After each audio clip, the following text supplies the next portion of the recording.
রুচির এই ছোট্ট পরিবারে আপনাদের সকলকে আবার স্বাগত জানাচ্ছি। Welcome to simple housewife. আজকে আমি এমন একদল মানুষের কথা বলতে এসেছি যাদের কোনো নির্দিষ্ট ডিউটি আওয়ার্স বা কাজের সময় নেই, তাদের কোনো উইকেন্ড বা রবিবারের ছুটি নেই। হ্যাঁ, আমি আমাদের ঘরের প্রাণ গৃহবধূদের কথা বলছি। অনেক সময় সমাজ মনে করে ও তো ঘরেই থাকে, ও আর কি করে।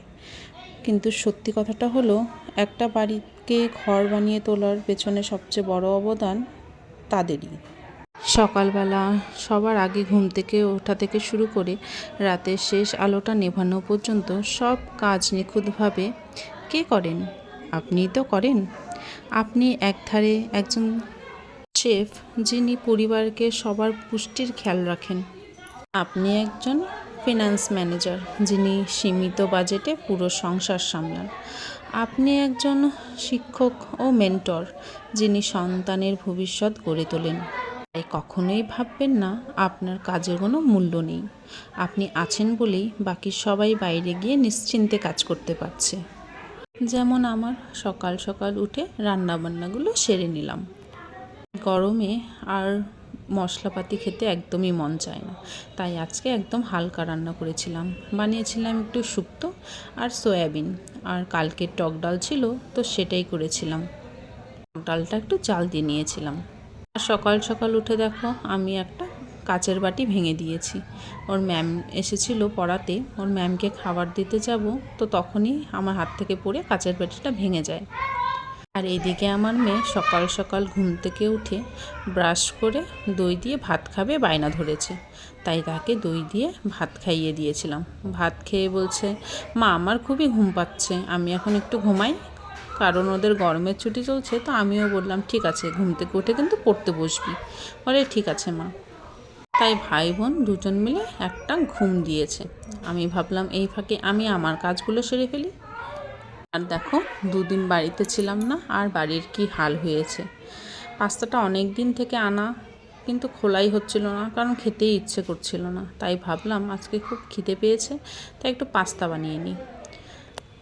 10-15 দিন আগে আনা পাস্তাটা আজ খুললাম। সকাল সকাল একটু পাস্তা খেতে বেশ মজাই লাগে। ইঞ্জিনে যদি তেল না পড়ে তাহলে তো ইঞ্জিন চলবে না, তাই না? তাই আগে ইঞ্জিনে তো তেল দিতেই হবে। পহলে পেট পূজা ফির কাম দূজা। তাই পাস্তাটা বানিয়ে আগে পেট পুজোটাই কমপ্লিট করে নিলাম। তারপরে তো দেখলেই তোমরা জামা কাপড়ের এক গাঁঠি, কারণ ঘুরতে গিয়েছিলাম, ঘুরতে মানে বোনের বাড়িতে বেড়াতে গিয়েছিলাম। তো সেখান থেকে এসে অনেকগুলো জামা কাপড় জমে গিয়েছিল, তো সেই জামা কাপড়গুলো ভিজিয়ে দিয়েছিলাম। আর যদি ইঞ্জিনে তেল না দেই তাহলে তো কাপড়গুলো কাচতেই পারবো না, তাই না? তাই আগে ইঞ্জিনে তেল দিচ্ছিলাম। ইঞ্জিনে তেল দিয়ে তারপরে কাপড় কাচতে যাব। আর সকাল সকাল পাস্তা পেয়ে আমার ছেলের মুখের হাসি তো আর ধরছেই না। সে তো ভীষণ খুশি। এইসব খাবার পেলে আর কি চাই, তাই না? কিন্তু সবসময় তো আর এইসব খাবার চলে না, তাই না? তাহলে তো পেট খারাপ হবে বা স্বাস্থ্যেরও অনেক ক্ষতি হবে। তাই মাসে 1 থেকে 2 বার আমি দিই। পেট পুজো কমপ্লিট করে চলে গেলাম কাপড় ধোয়াধুয়ি করতে। দেখো কত কাপড় হয়েছে আজকে। 3 জনের কাপড় প্লাস আমার কাপড়। আর এদিকে আমার ছেলে গানের রেওয়াজ করছিল।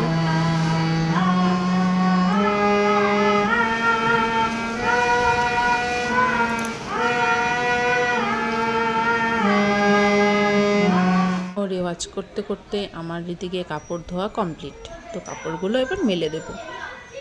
আজকে এত কাপড় হয়েছিল যে একদিকে মেলে কাভার হয়ে গেছিলো অনেকটা, তারপরেও অনেকটা বাকি ছিল, তাই এই সাইডটাতে আর একটু মেলে দিলাম। আর এইদিকে দেখো আরেকজন আমার কাজ শেষ হতে না হতেই উঠে গেছে। উঠেই কান্নাকাটি শুরু, কারণ তার যে সকাল সকাল উঠে আগে মাকে চাই। আর আজ সুন্দর হাওয়া চলছিল, ভীষণ ভালো লাগছিল। আর এদিকে উঠে গেছে, কান্নাকাটি করছে। এবার তো তার পেট পুজো লাগবেই লাগবে। আর এদিকে খাবার আনতে দেরি হওয়ায় দেখো আমার নতুন সোনাটা রাগ করেছে। কতবার ডাকলাম, তারপরে গিয়ে আসলো। এবার তো আগে ওকে খাওয়াতে হবে, না খাওয়ালে যে আবার শুরু হয়ে যাবে তার চিল্লাচিল্লি আর কান্নাকান্দি। আর খাওয়ার পর দেখো কতটা খুশি আর কতটা হ্যাপি। ওদের এই হ্যাপি ফেস দেখতেই আমি সব কিছু ছেড়ে দিতে রাজি। এই তিনজনকে নিয়ে গড়ে ওঠা আমার একটা ছোট্ট পৃথিবী। আজ মনে হয় সকাল সকাল ঘুম থেকে উঠেছে বলে মুডটা একটু খারাপ ছিল। দেখো একদম মুখে হাসি নেই, একটুখানি মা বলেছে বলে একটু হাসি দিয়েছিল। তারপরে দেখো একদম মুড অফ। যে সারাক্ষণ দুষ্টামি করে তাকে এরকম চুপচাপ বসে থাকতে দেখলে মনে হয় যেন ওর ভেতরে কিছু চলছে, ওর কিছু হয়েছে। আমারই নিজের কেমন অস্বস্তি লাগে। তাই আমি ওকে বারবার খোঁচাচ্ছিলাম, একটু হাসো, একটু তাই তাই দাও। আর এদিকে দেখো আমার মহারানী ঘুম থেকে উঠে পড়তে বসে পড়েছে। যেমন কথা তেমন কাজ, যেরকম বলেছিল ঘুম থেকে উঠে পড়তে বসবে, বসে পড়েছে। পড়াশোনা না করলে তো চলবে না, তাই না? জীবনে এগোতে গেলে পড়াশোনাটা অবশ্যই জরুরি। এর সকলে মন দিয়ে কিন্তু পড়াশোনা অবশ্যই করবে। সবাইকে ভালোবাসতে গিয়ে আমরা প্রায়শই একটা মানুষকে ভুলে যাই, সেটা হলো নিজেকে। একটা খালি কলসি দিয়ে যেমন তৃষ্ণা মেটানো যায় না, ঠিক তেমনই নিজের শরীর আর মন ভালো না থাকলে পরিবারকেও খুশি রাখা যাবে না।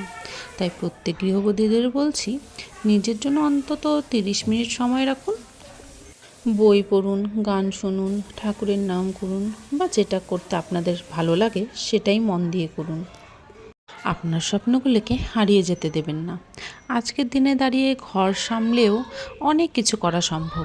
আপনি চাইলেই ঘর থেকে নিজের একটা ছোট্ট পরিচয় তৈরি করতে পারেন। সেটা হতে পারে হাতের কাজ, রান্না বান্না করা, বা অনলাইনে কোনো ছোটোখাটো উদ্যোগ। আপনার ভেতরের প্রতিভাকে দমিয়ে রাখবেন না। একটা ছোট্ট কথা মনে রাখবেন, সংসার করা কোনো বন্দি দশা নয়, এটি একটি দক্ষতা। আর আপনি সেই দক্ষতার রানী। আপনার ত্যাগ, আপনার ধৈর্য আর আপনার ভালোবাসাই এই সমাজকে টিকিয়ে রেখেছে। নিজেকে কখনো দুর্বল বা ছোট ভাববেন না। মাথা উঁচু করে বাঁচুন, কারণ আপনারাই ঘরের লক্ষ্মী, আপনারাই শক্তির উৎস। আমাদের জন্মই আমাদের শিখিয়ে দেয় কীভাবে লড়াই করে বাঁচতে হবে। আমাদের শেখাতে হয় না, আমরা তো সকলকে শেখাই যে কি করে লড়তে হয়, কি করে বাঁচতে হয়। তাই তো শক্তির উৎস মা। ছাদে উঠে আমার এই ফুল গাছগুলোকে দেখতে ভীষণ ভালো লাগে। আর এত কড়া রোদ যে জল দিলেও একদমই জল থাকে না। আর আজকে এত জোর হাওয়া চলছিল যে গাছটা উল্টেই পড়ে গেছিলো। আর দেখো ছাদ থেকে নেমে এসে দেখি হ্যাঙ্গার নিয়ে খেলছে আমার কুতুন সোনাটা। তারপরে লাঞ্চটা কমপ্লিট করে নিলাম। আমাদেরকে তো আগেই বলেছিলাম আমি আজকে কী রান্না করেছি, সাথে কালকের একটু চিকেনও ছিল। লাঞ্চ কমপ্লিট করে দুপুরে একটা ঘুম দিয়েছিলাম। ঘুম থেকে উঠতে তো বিকাল হয়ে গেছিলো। তো বিকালবেলা আমি আর সোনামা মিলে একটু ওই ঘরের জামা কাপড়গুলো গুছোচ্ছিলাম। তো গুছোতে তো ওর পড়ার টাইম হয়ে গেছে, তাই ও পড়তে চলে গেল। বলেছিলাম না, মেয়েরা ঘরের লক্ষ্মী হয়। সত্যি আমার মেয়ে লক্ষ্মী। আমার হাতে হাতে অনেক কাজের হেল্প করে দেয় ও। ওর সাথে মিলে ঘর এতটা গুছানো হয়েছে। এরপরে বাকি ফাইনাল লুকটা আসছে। এরকম ঘর গোছানো দেখলে কেমন জানি লাগে। ফাইনালি ঘরটাকে গুছিয়ে ফেললাম। ঘর গোছানোর সময় তো মেয়ে অর্ডার করে গেছিলো যে মা আমাকে লাস্সি বানিয়ে দেবে, আমি কিন্তু লাস্সি খাবো। আমি বললাম ঠিক আছে, আমি তোকে লাস্সি বানিয়ে দেবো। এদিকে ছেলেরও সন্ধ্যাবেলায় খিদা পেয়ে গেছে, তাই ওকে বললাম একটু দই চিড়া নিয়ে আয়, তাই তোকে দই চিড়া মেখে দিই, তুই দই চিড়াটা খা। তাই ওকে দই চিড়া মেখে দিলাম আর মেয়ের জন্য বানিয়েছিলাম লাস্সি। আর ভিডিওগুলি কেমন লাগছে আমাকে কিন্তু অবশ্যই জানাবে কমেন্ট বক্সে। আর অবশ্যই ভিডিওটিতে লাইক সাবস্ক্রাইব করে দেবে। অনেকেই আছে যারা ভিডিও তো দেখে কিন্তু লাইক আর সাবস্ক্রাইব একদমই করে না। তাদেরকে বলছি, প্লিজ আমার ভিডিওগুলো যদি তোমাদের ভালো লেগে থাকে অবশ্যই একটা করে লাইক আর সাবস্ক্রাইব করে দেবে। বাস একটাই তো বাটন ক্লিক করতে হয়, প্লিজ ক্লিক করে দিও। তোমাদের ভালোবাসাতেই তো আমার পরিবারটি বড় হয়ে উঠবে, তাই না? তোমাদের ভালোবাসা আর সাপোর্টই তো আমাকে এনকারেজ করবে আরও ভালো ভালো ভিডিও বানানোর জন্য। আর এদিকে দেখো রাতে ওর বাবা খাওয়াচ্ছিল আর আমার কুতুন সোনা নাচছিল। তো আজকের মতন ভিডিওটি আমি এখানেই শেষ করছি। সকলেই ভালো থাকবে, সুস্থ থাকবে, আর আমার পরের ভিডিওর জন্য অবশ্যই অপেক্ষা করে থাকবে। সবাই কিন্তু প্লিজ ভিডিওটিতে একটা লাইক, কমেন্ট, সাবস্ক্রাইব করে দিও, আর পারলে একটু শেয়ারও করে দিও। আমাদের বলেছিলাম না, রাতে আমার হাজব্যান্ড ওকে খাইয়ে দেয়, তো দেখো খাওয়াতে বসলে ও কী কাণ্ড করে। চলো, রাধে রাধে।